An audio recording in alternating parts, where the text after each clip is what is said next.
नमस्कार सभी विद्यार्थियों को। राजस्थान के भूगोल से संबंधित टेस्ट सीरीज में आप सभी का स्वागत है। तो आज का हमारा टॉपिक रहेगा राजस्थान की प्रमुख मिट्टियाँ। इससे संबंधित पहला प्रश्न, किस मिट्टी को ग्रे पेटेंट, धूसर, मरुस्थलीय या सिरोजम मिट्टी के नाम से भी जाना जाता है? कौन सी मिट्टी है जिसे ग्रे पेटेंट और धूसर, मरुस्थलीय और सिरोजम मिट्टी के नाम से भी जाना जाता है? तो ये मिट्टी कौन सी है? भूरी रेतीली मिट्टी। ठीक है, भूरी रेतीली मिट्टी को ग्रे पेंडेंट, धूसर, मरुस्थलीय और सिरोजम मिट्टी के नाम से भी जाना जाता है। ठीक है, और ये राजस्थान के पश्चिमी भाग में पाई जाती है। अगला प्रश्न है, रेतीली बलुई मिट्टी किन जिलों में पाई जाती है? कौन सी मिट्टी है रेतीली बलुई मिट्टी? ये किन जिलों में पाई जाती है? तो जैसलमेर, बाड़मेर, जोधपुर, चूरू, सीकर, झुंझुनू और बीकानेर। तो सीधे शब्दों में बात करें तो ये अपने पश्चिमी राजस्थान के अंदर पाई जाती है। तो ये जिले जैसलमेर, बाड़मेर, जोधपुर, चूरू, सीकर, झुंझुनू और बीकानेर, इन जिलों के अंदर रेतीली बलुई मिट्टी पाई जाती है। अगला प्रश्न, भूरी रेतीली मिट्टी किन जिलों में पाई जाती है? कौन सी मिट्टी है भूरी रेतीली मिट्टी? ये किन जिलों में पाई जाती है? जोधपुर, नागौर, जालौर, सीकर, चूरू, झुंझुनू और बीकानेर, इन जिलों के अंदर भूरी रेतीली मिट्टी पाई जाती है। लवणीय मिट्टी किन जिलों में पाई जाती है? कौन सी मिट्टी है लवणीय मिट्टी है? ये किन जिलों में पाई जाती है? तो बाड़मेर, पाली और जालौर, इन जिलों के अंदर कौन सी मिट्टी है? लवणीय मिट्टी। अगला प्रश्न, पर्वतीय मिट्टी किन जिलों में पाई जाती है? कौन सी मिट्टी है पर्वतीय मिट्टी? ये किन जिलों के अंदर पाई जाती है? तो सिरोही, उदयपुर, पाली, अजमेर और अलवर, इन जिलों के अंदर कौन सी मिट्टी है? पर्वतीय मिट्टी है। अगला प्रश्न, मिश्रित लाल काली मिट्टी, मिश्रित लाल व काली मिट्टी ये किन जिलों में पाई जाती है? तो किन जिलों में पाई जाती है? डूंगरपुर, बांसवाड़ा, राजसमंद, उदयपुर और चित्तौड़गढ़, इन जिलों के अंदर कौन सी मिट्टी है? मिश्रित लाल और काली मिट्टी। अगला प्रश्न है, लाल लोमी मिट्टी किन जिलों में पाई जाती है? लाल लोमी मिट्टी किन जिलों में पाई जाती है? तो ये मिट्टी उदयपुर, चित्तौड़गढ़, डूंगरपुर और बांसवाड़ा, इन जिलों के अंदर लाल लोमी मिट्टी पाई जाती है। किस मिट्टी को रेंगुर मिट्टी के नाम से भी जाना जाता है? कौन सी मिट्टी है जो रेंगुर मिट्टी के नाम से भी जानी जाती है? तो रेंगुर मिट्टी के नाम से काली मिट्टी को जाना जाता है। ठीक है, काली मिट्टी को कौन सी मिट्टी? रेंगुर मिट्टी के नाम से भी जाना जाता है। तो याद रखना है, ये रेंगुर मिट्टी कौन सी मिट्टी होगी? काली मिट्टी। अगला प्रश्न, राजस्थान में विशेषकर हड़ौती के पठार में कौन सी मिट्टी पाई जाती है? कौन से पठार में? हड़ौती के पठार में कौन सी मिट्टी पाई जाती है? तो ये है काली मिट्टी। हड़ौती के पठार में कौन सी मिट्टी पाई जाती है? काली मिट्टी, जिसे रेंगुर मिट्टी के नाम से भी जाना जाता है। किस मिट्टी को दोमट, कांप या ब्लैक कॉटन सॉइल के नाम से भी जाना जाता है? दोमट, कांप, ब्लैक कॉटन सॉइल, ये इसके उपनाम हो गए। कौन सी मिट्टी है जिसके ये उपनाम है?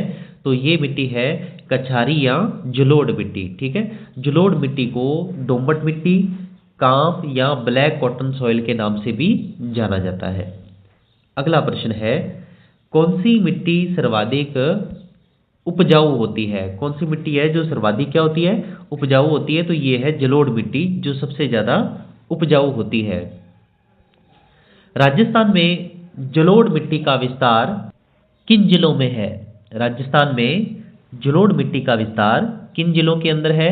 तो ये है जयपुर, अलवर, अजमेर, टोंक, कोटा, सवाई माधोपुर, भरतपुर और धौलपुर, इन जिलों के अंदर कौन सी मिट्टी? जलोढ़ मिट्टी का विस्तार है। अगला प्रश्न है, मुख्यतः बनास बेसिन में पाई जाने वाली मिट्टी कौन सी है? ठीक है, मुख्यतः बनास बेसिन के अंदर पाई जाने वाली मिट्टी कौन सी है? तो ये है भूरी मिट्टी, जो बनास बेसिन के अंदर पाई जाती है। अगला प्रश्न है, लाल पीली मिट्टी का विस्तार किन जिलों में है? कौन सी मिट्टी? लाल पीली मिट्टी। तो यह है सवाई माधोपुर, करौली, भीलवाड़ा, टोंक और अजमेर के अंदर लाल पीली मिट्टी पाई जाती है।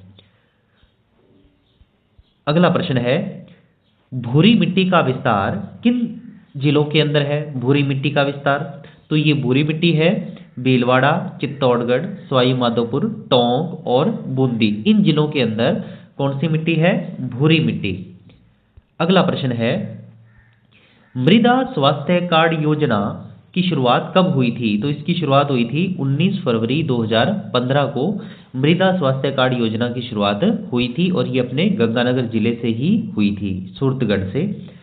इसके बाद अगला प्रश्न है, पोषक तत्व कम, जल धारण क्षमता कम, वायु की पर्याप्त मात्रा व कार्बनिक पदार्थों की कमी, ये एक मिट्टी की विशेषताएं बताई गई हैं कि इसके अंदर पोषक तत्व क्या होते हैं? कम होते हैं। इसकी जल धारण क्षमता भी क्या होती है? कम होती है। और वायु की पर्याप्त इसके अंदर मात्रा होती है और कार्बनिक जो पदार्थ होते हैं उनकी इसके अंदर क्या पाई जाती है? कमी पाई जाती है। ठीक है, तो पोषक तत्व क्या होंगे? कम। जल धारण क्षमता क्या होगी? ये भी कम होगी। वायु की इसके अंदर पर्याप्त मात्रा होती है और कार्बनिक पदार्थ क्या होते हैं? इसके अंदर कम होते हैं। ये किस मिट्टी की विशेषताएं हैं? तो ये है रेतीली मिट्टी। कौन सी मिट्टी? रेतीली मिट्टी। तो ये रेतीली मिट्टी की विशेषताएं हैं, ऐसा भी प्रश्न पूछ लिया जाता है विशेषता से संबंधित। ठीक है, अगला प्रश्न है, लोहे व कार्बनिक पदार्थों की उपलब्धता कैल्शियम, पोटेशियम, फास्फोरस, जल धारण क्षमता सर्वाधिक आदि किस मिट्टी की विशेषताएं हैं? तो आपने यहीं से पकड़ लेना है कि किस मिट्टी की जल धारण क्षमता क्या होती है? सर्वाधिक होती है। तो ये कौन सी मिट्टी होगी? काली मिट्टी। ठीक है, तो ये काली मिट्टी की विशेषताएं हैं। इसके अंदर जो लौह व कार्बनिक पदार्थ होते हैं ये उपलब्ध होते हैं। कैल्शियम होता है, पोटेशियम होता है, फास्फोरस होता है और इसकी जल धारण क्षमता भी क्या होती है? ज़्यादा होती है। तो ये किस मिट्टी की विशेषताएं हैं? काली मिट्टी की विशेषताएं हैं। अगला प्रश्न है, किस मिट्टी में आयरन ऑक्साइड की मात्रा अधिक होती है? कौन सी मिट्टी है जिसके अंदर आयरन ऑक्साइड होता है? तो ये लाल मिट्टी है। कौन सी मिट्टी? लाल मिट्टी, जिसके अंदर आयरन ऑक्साइड होता है। और इसी मिट्टी के अंदर पोटाश और लोहा, एल्युमिनियम, चूना ये भी ज़्यादा होता है, परंतु इस मिट्टी के अंदर फास्फोरस और नाइट्रोजन की कमी होती है। तो ये कुछ एक विशेषताएं हैं किस मिट्टी की? लाल मिट्टी की। अगला प्रश्न है, किस मिट्टी के अंदर पोटाश, लौह, एल्युमिनियम, चूना अधिक होता है परंतु फास्फोरस व नाइट्रोजन की कमी होती है? जैसा कि मैंने अभी बताया था कि लौह, एल्युमिनियम, चूना तो ज़्यादा होगा परंतु फास्फोरस और नाइट्रोजन की कमी होगी। ऐसी मिट्टी कौन सी है? लाल मिट्टी। कौन सी मिट्टी है? लाल मिट्टी। इस मिट्टी के अंदर फास्फोरस और नाइट्रोजन की कमी पाई जाती है और लोहा, एल्युमिनियम, चूना ये क्या होगा? ज़्यादा होगा और आयरन ऑक्साइड की मात्रा भी ज़्यादा होगी। तो ये कौन सी मिट्टी है? लाल मिट्टी। अगला प्रश्न है, किस मिट्टी के अंदर लौह व एल्यूमिनियम की मात्रा अधिक होती है और चूने व सिलिका की कमी होती है? ये याद रखना है, चूने व सिलिका की क्या होती है? कमी होती है। तो ये कौन सी मिट्टी है? लेटेराइट मृदा। यहाँ से प्रश्न को पहचानना मुश्किल है, लौह व एल्युमिनियम की मात्रा ज़्यादा। यहाँ से आप पहचान सकते हैं चूने व सिलिका की क्या होती है?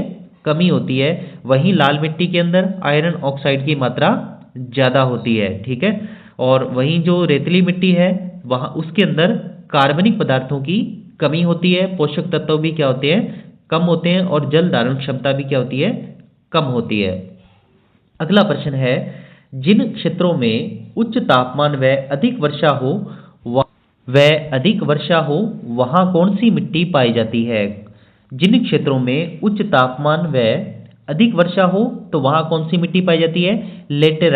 लेटेराइट मिट्टी पाई जाती है। ठीक है, तो ये याद रखना है कौन सी मिट्टी है? लेटेराइट मिट्टी। अगला प्रश्न, कौन सी मिट्टी कार्बनिक पदार्थों के जमाव और अपघटन से बनती है? कौन सी मिट्टी है जो कार्बनिक पदार्थों के जमाव और अपघटन से बनती है? तो ये है पीट मृदा। कौन सी मृदा है? पीट मृदा। अगला प्रश्न है, ये आपने एक सीधे तौर पर याद रखने हैं, जैसे एर्डिसोल्स ये पश्चिमी राजस्थान में, एंटीसोल्स ये भी है अपने पश्चिमी राजस्थान के अंदर। वहीं इंसेप्टिसोल्स ये अरावली क्षेत्र के अंदर। जब अपने राजस्थान को भौतिक प्रदेशों में बांटा था, तो जो 4 अपने भौतिक प्रदेश हैं, तो उनके साथ ही ये आप इन मिट्टियों को वहाँ पे एक साथ भौतिक प्रदेश के साथ इनको याद कर सकते हैं। जैसे एक भौतिक प्रदेश और उसके साथ में ये मिट्टी आप याद कर सकते हैं, जैसे पश्चिमी राजस्थान तो एर्डिसोल्स और एंटीसोल्स, और वहीं इंसेप्टिसोल्स की यदि बात करें तो ये हो गया अरावली क्षेत्र के अंदर, और एल्फीसोल ये हो गया पूर्वी राजस्थान के अंदर, और वर्टिसोल हो गया हाड़ौती के पठार और दक्षिणी राजस्थान के अंदर। ठीक है, तो ये मिलान वाला प्रश्न बहुत अच्छा बनता है यहाँ पर कि एर्डिसोल्स और एंटीसोल्स पश्चिमी राजस्थान, इंसेप्टिसोल्स अरावली क्षेत्र के अंदर, और वहीं एल्फीसोल पूर्वी राजस्थान के अंदर, और वर्टिसोल हाड़ौती के पठार के अंदर। अगला प्रश्न है, साइरोजेक्स और रेवेनिना मिट्टी किस जिले में पाई जाती है? साइरोजेक्स और कौन सी मिट्टी है? रेवेनिना मिट्टी, ये गंगानगर जिले में पाई जाती है। ये सेकंड ग्रेड के अंदर प्रश्न आया था। साइरोजेक्स और रेवेनिना मिट्टी ये किस जिले में पाई जाती है? गंगानगर जिले के अंदर। अगला प्रश्न है, जिप्सीफेरस मृदा, जिप्सीफेरस मृदा किस जिले में पाई जाती है? कौन सी मिट्टी है? जिप्सीफेरस, ये किस जिले में पाई जाती है? बीकानेर के अंदर। किस जिले के अंदर? बीकानेर के अंदर। रेवेनिना मिट्टी ये गंगानगर के अंदर, और जिप्सीफेरस ये बीकानेर के अंदर। अगला प्रश्न है, ग्रे ब्राउन जलोढ़ मृदा किन जिलों में पाई जाती है? कौन सी मृदा है? ग्रे ब्राउन जलोढ़ मृदा ये किन जिलों में पाई जाती है? तो जालौर, पाली, यहाँ पे होगा नागौर, और अजमेर और सिरोही, इन जिलों के अंदर ग्रे ब्राउन जलोढ़ मृदा पाई जाती है। अगला प्रश्न है, गैर चूनायुक्त भूरी मृदा किन जिलों में पाई जाती है? कौन सी गैर चूनायुक्त मृदा भूरी मृदा है? जयपुर, सीकर, झुंझुनू, नागौर, अजमेर और अलवर, इन जिलों के अंदर गैर चूनायुक्त भूरी मृदा पाई जाती है। अगला प्रश्न है, पीली भूरी मृदा किन जिलों में पाई जाती है? कौन सी मृदा है? पीली भूरी मृदा, तो यह है जयपुर, टोंक, सवाई माधोपुर, भीलवाड़ा, चित्तौड़गढ़, उदयपुर, इन जिलों के अंदर पीली भूरी मृदा पाई जाती है। अगला प्रश्न है, नवीन भूरी मृदा, नवीन भूरी मृदा किन जिलों में पाई जाती है? तो ये है भीलवाड़ा और अजमेर के अंदर नवीन भूरी मृदा पाई जाती है। अगला प्रश्न है, पर्वतीय मृदा मुख्यतः किन जिलों में है? कौन सी मृदा? पर्वतीय मृदा, तो ये है उदयपुर और कोटा के अंदर। कहाँ पर है? उदयपुर और कोटा के अंदर पर्वतीय मृदा पाई जाती है। तो इस प्रकार से अगला प्रश्न, लाल लोमी मिट्टी, कौन सी मिट्टी है? लाल लोमी मिट्टी किन जिलों में पाई जाती है? लाल लोमी मिट्टी, तो ये है डूंगरपुर और बांसवाड़ा, ये प्रश्न भी आया हुआ है। लाल लोमी मिट्टी किन जिलों में पाई जाती है? डूंगरपुर और बांसवाड़ा के अंदर। अगला प्रश्न है, कैल्सी ब्राउन मरुस्थलीय मृदा, कौन सी मृदा? कैल्सी ब्राउन मरुस्थलीय मृदा किन जिलों में पाई जाती है? तो ये है जैसलमेर और बीकानेर जिले के अंदर कैल्सी ब्राउन मरुस्थलीय मृदा पाई जाती है। अगला प्रश्न है, कृषि विभागीय वर्गीकरण के अनुसार मृदा को कितने भागों में विभाजित किया गया है? ये आपने याद रखना है। कृषि विभागीय वर्गीकरण के अनुसार मृदा को कितने भागों में बांटा गया है? 14 भागों में। तो इस प्रकार से ये हमारे कुल 37 एक प्रश्न हुए। इन प्रश्नों को याद रखने का एक ही तरीका है कि मैप में आप इन जिलों को जब सेट करोगे, या आपके नोट्स हैं, तो जब आप इन जिलों को एक नक्शे के अंदर भरते हैं और फिर उसी अनुसार मिट्टियों को लिखते हैं, तो फिर ये मिट्टियाँ जो हैं आपके याद रह जाएंगी। बाकी जो एक एक सिंगल है, जैसे साइरोजेक्स रेवेरिना गंगानगर के अंदर, जिप्सीफेरस बीकानेर के अंदर, पर्वतीय मृदा, उदयपुर कोटा, लाल लोमी, डूंगरपुर बांसवाड़ा।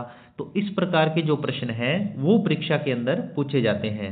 जो एक ही जैसे मान लो मिट्टी दी हुई है और वही उस मिट्टी की जो विशेषताएं हैं वो अन्य जिलों में भी हैं, ठीक है, यानी कि वो मिट्टी दूसरे जिलों में भी पाई जाती है। ऐसे प्रश्न आने की संभावना बहुत ही कम होती है। या तो मिट्टी की विशेषताएं पूछते हैं या फिर ऐसी मिट्टी जो केवल उसी जिले की ही विशेषता है, जैसा कि मैंने बताया जिप्सीफेरस का बीकानेर के अंदर, साइरोजेक्स गंगानगर के अंदर, रेवेरिना गंगानगर के अंदर, और वहीं पर्वतीय मृदा, उदयपुर कोटा, लाल लोमी, डूंगरपुर बांसवाड़ा। तो ये कुछ एक विशेषताएं हैं। जल्दी ही हाजिर होंगे एक नए वीडियो के साथ, तब तक के लिए धन्यवाद।